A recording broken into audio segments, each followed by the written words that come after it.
Hey everybody, today we're going to start our exploration of the drop-down descramble effect. As you see here, letters will drop down and then some will descramble. Today I'm going to walk you through the site that I saw this effect on and all the cool CSS things I learned as I dug into the code. Hopefully you'll be as amazed and inspired by what I found. So sit back and enjoy this behind-the-scenes exploration. Pay attention because a lot of what we uncover we'll use when we build this effect with GSAP. This effect was inspired by Marvin Shwaibold portfolio. The motion design comes from Yale Bienenstock, and the animation was built out by Jesper Voss. Check this out. I just love how beautifully the text sort of cascades down the page, and we have this really cool descramble effect that seems to randomly happen on different characters, alright? It's all silky smooth and just runs great, and it just begged me to dig a little bit deeper and to see how it was made. So before getting into the code, I really wanted to understand what I was actually seeing visually, alright? So I love bringing these animations into ScreenFlow with screen capture so I can just scrub through and really explore.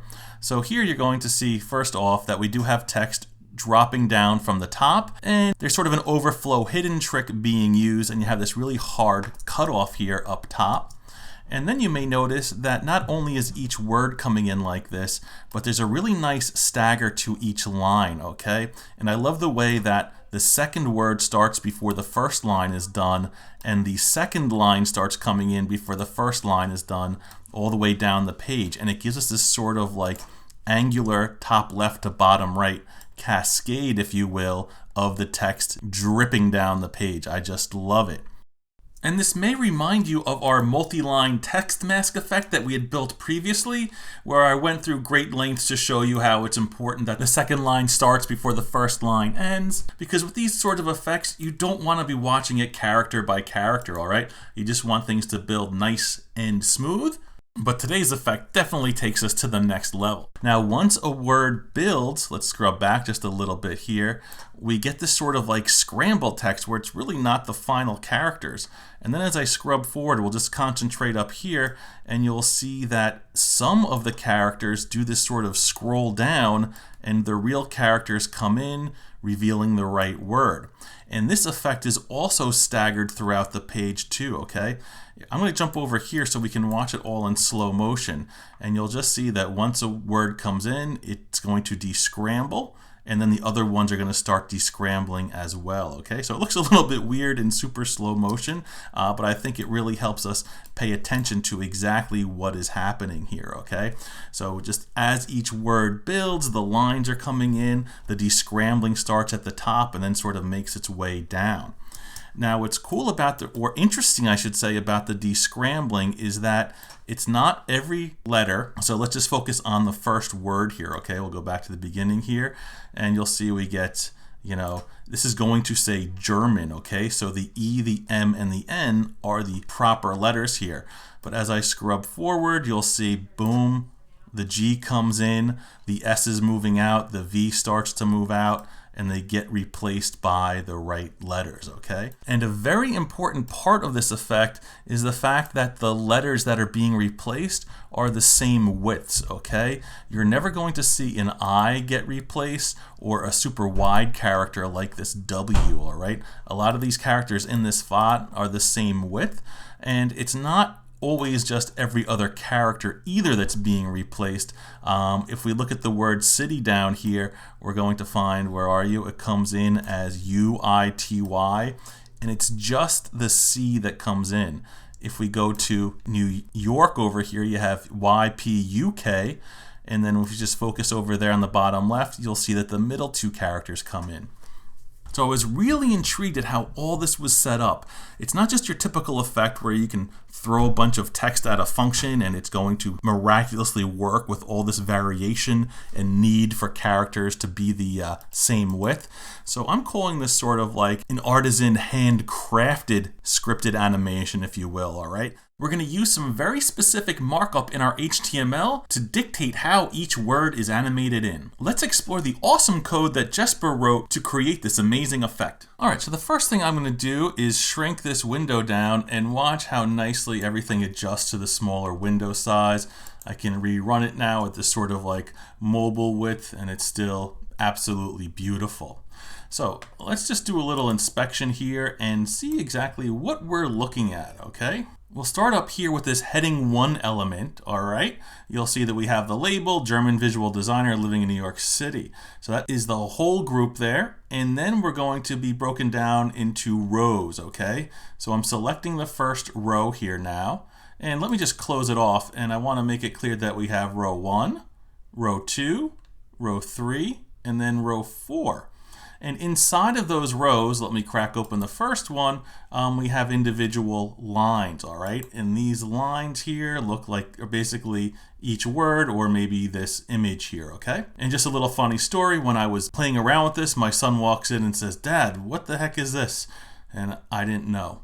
So anyway, let's go to row 1 here. And inside of row 1, line 1, we have the word German. So that's where all of our focus is going to be right now. So let me just crack open that line, and I'm going to select it, and let's just take DevTools and move it on over here. We don't really need to see the design so much, as I want to focus on the actual CSS and what's going on here. So inside the first element here, we're selecting the word German.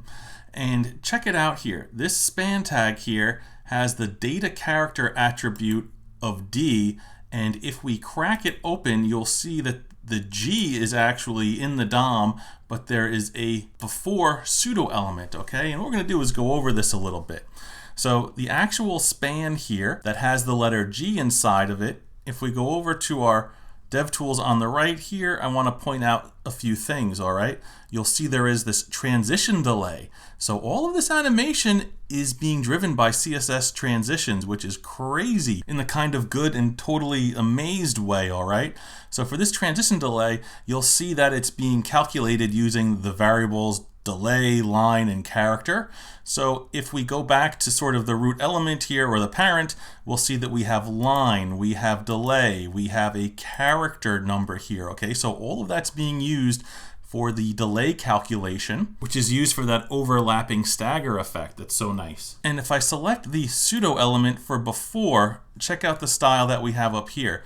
The content is being driven by the attribute of data character, okay? So the pseudo element that goes before the actual G is going to be dynamically populated with this D character.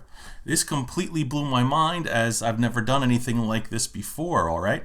So when we're doing the descrambling, the D is going to show up first, and then we're going to scroll down to see the G, all right? It's a lot to take in right now, so I'm just giving a very brief overview of the highlights. Now also for this span here, you're going to see in this selector, we have all this stuff here that I don't understand, but we have a not selector, and it says not data car dot, okay? So what that means is it's going to apply to any of these elements that does not have a data car of dot. Well, what's that? Well, let's go down to the next character, which is going to be the E over here, and notice that it has a data character attribute of dot. And if we crack it open, you'll see we have the E here. So if you recall, the E was one of the characters that did not get descrambled. So there's some really fancy, clever tricks going on here where the dot is being used to say, you know what? We don't need to descramble this element. And taking this logic to the next element here, you'll see we have the data character of J, but if we crack it open, we have the R in German, okay? So J is going to scramble to the R. And there is just so much cool stuff that's foreign to me over here. I'm not going to speak sort of out of my comfort zone, so to speak, but just suffice it to say, I am blown away by the fact that this was pulled off with CSS animations, all right? You know, I usually have some snarky things to say about CSS because I'm a GSAP guy, but I'm in awe, and I think it's just incredible that this was made this way, and mad respect to Jesper for doing it like this. One more thing we can get out of here is that the transition duration is 1 second, and they're using an ease in out expo ease, which is a very strong ease. So it's going to start slow, go super fast, and then slow down quickly. And that's defined all the way up here as a variable on the root, okay? So I know I've gone through a lot here. I wanted to just pick out some of the highlights and the key features that I'm going to be borrowing for my version. I'm going to be using very similar CSS and HTML structure for my layout, but I'm going to be building the animation with GSAP. I strongly recommend you visit the site, open up DevTools, and inspect things at your own pace. I know I learned a lot by doing that, and I hope you do too. So next time when we come back, we're going to take this HTML and turn it into this, alright? You have all the background on the techniques we're going to use, and next time we're going to implement them. I can't wait to show you how this works. Do you want to gain mastery of the GreenSock animation platform through more videos like this? I'll show you all the tips and tricks I've learned over a decade of using GSAP, working at GreenSock, and teaching it to thousands of developers like you. My training is guaranteed to save you hours of frustration as you learn to add ultra-slick animations to all your web projects. Visit creativecodingclub.com today to unlock the world's most comprehensive GreenSock training. And let me help you discover the joy of animating with code.